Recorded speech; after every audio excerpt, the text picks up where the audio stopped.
Do you chronically lose your keys? Have you ever left your phone in the fridge? Maybe you forgot your coffee on top of the car yesterday. Memory problems are unfortunately common issues these days, so if you've just forgotten your wallet in a shopping cart for a third time this week, then keep watching. Here are 10 tips and tricks you can use to improve your memory.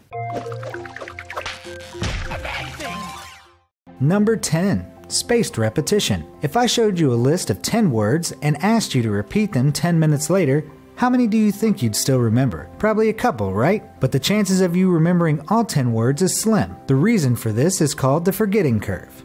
Basically, unless you make some attempt to review that list again in the future, you won't remember it very well. Our brains have so much to do and they don't need anything extra taking up space. If it's not important to us, we have no reason to remember it. So how does knowing what our brain won't remember help us fix our memories? The simple answer is we can make information important. Spaced repetition is the process of taking that list and repeating it over several intervals. The more we repeat the words, the more invested our brains get. So if you've got a big test or a presentation coming up, it's definitely worth looking over your notes more than once over a spaced out period of time. After each repetition, the information becomes progressively more ingrained and easier to recall, as highlighted by the forgetting curve. Number 9. Method of Loci. What was an answer in the last test you took?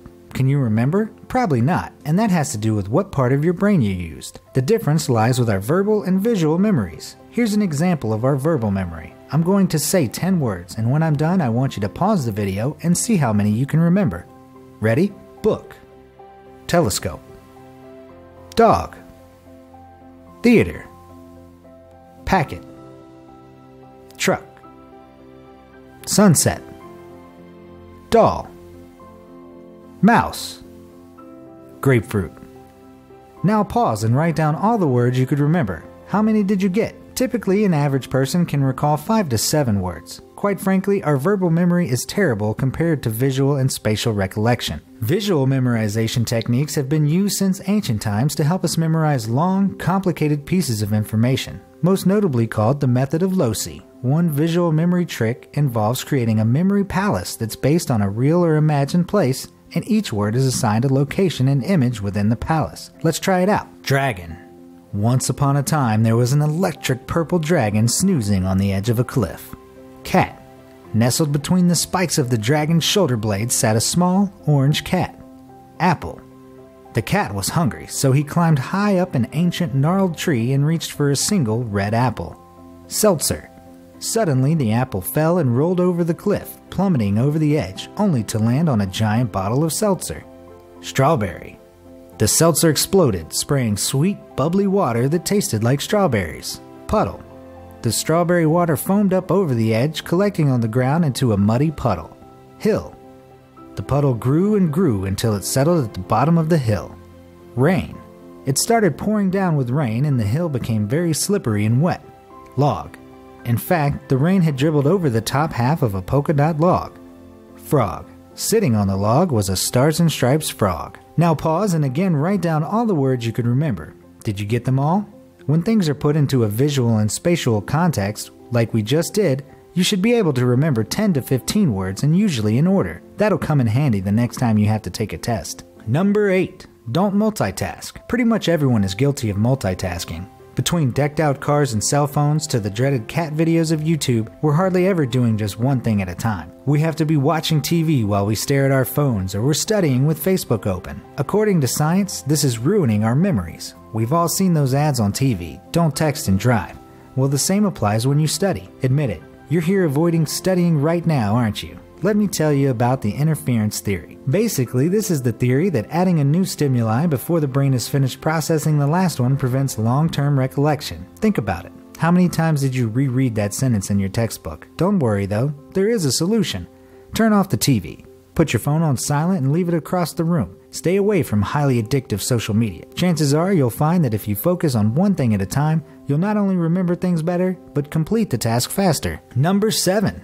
Get some sleep. It seems obvious, but getting the recommended 8 hours of sleep is one of the simplest ways to improve your memory. Sleep is like rebooting your computer after an update. Then of course it has to finalize these new pieces of data and it takes forever. I'm pretty sure everyone's waited so long between updates at some point that when you finally got it, the computer froze. Well, your brain is the same way. Humans need sleep to function properly and continue to retain new information. While you sleep, the connection between brain cells strengthens and relay information between different parts of your memory. Research even shows that taking power naps in between study sessions can increase your recall by 5-fold. So the next time someone calls you lazy for taking a nap, just say you're working on your memory. Number 6. Brain boosting diet. Your diet is just as important to your memory as sleep.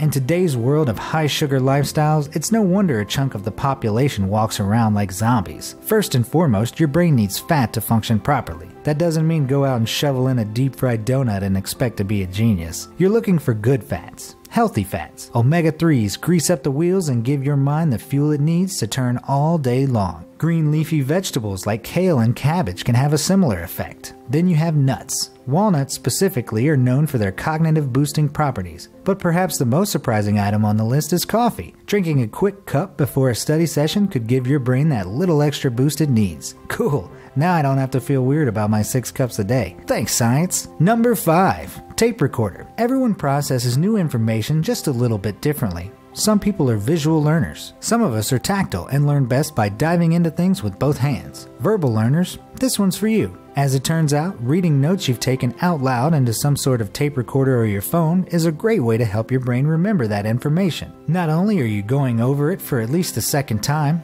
but you activate different parts of your brain when you say things out loud than you would just reading them. And that can further increase connections between your brain cells. Not only does this trick help you retain more information with greater accuracy, but you end up with a recording of your notes you can listen to and study with later. Essentially, you're helping yourself out twice with one simple trick. Number 4. Understand what it is. One of the keys to retaining information is to actually understand the core concepts of that information. It's incredibly hard for your brain to make connections about something when it doesn't fully understand what you're trying to get it to remember. This is how Elon Musk manages to memorize so much important information, which led to him building 4 multi-billion-dollar companies in 4 separate fields. In simple terms, don't try to remember, but try to understand. When you understand, you will remember automatically. Don't plan on cramming lots of info and facts into your brain that you can regurgitate at a later date. Instead, Elon says it's important to view knowledge as sort of a semantic tree. Make sure you understand the fundamental principles, i.e. the trunk and big branches, before you get into the leaves and details, or there's nothing for them to hang on to. So look at the most fundamental principle of any subject matter instead of separating the subject matter into smaller pieces. Number 3. Take notes on the important stuff. If you're like me, you hardly ever take notes. Or if you do, you don't look at them afterwards. There was just so much there and it wasn't all relevant, but you won't really remember it at all. Next time, instead of transcribing that lecture or meeting word for word, only write down the important points of the conversation. The shorter your notes are, the easier it will be for your brain to store. Keep notes brief and well organized with acronyms, rhymes, and acrostics. Heck, you could even pretend it's opposite day and write down the facts that are a complete 180 to what the speaker is saying. This helps keep your brain on its toes and creates unique connections you'll be more likely to remember than if you just copied your notes verbatim. Ideally, you should then condense your notes later and revise from these for the most optimal results. Number 2. Write everything down.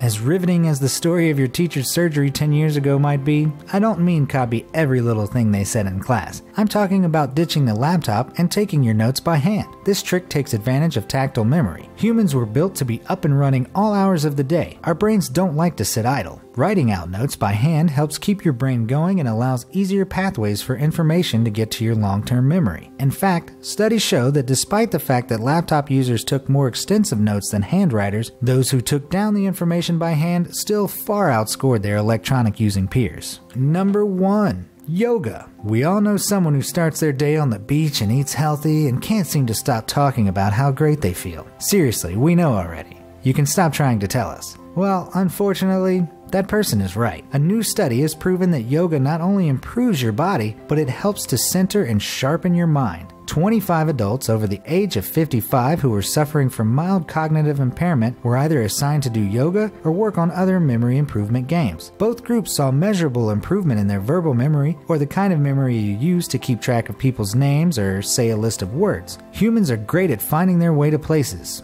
As we get older, our sense of direction can dull a little, but the yoga people left their counterparts in the dust when it came to visual and spatial memory. They also were less anxious and reported higher energy levels than those who worked on other memory exercises. It's official, yoga makes your mind and body young. Will you be using any of these memory tricks? Are there others I may have forgotten? Let me know in the comments down below, and thanks for watching.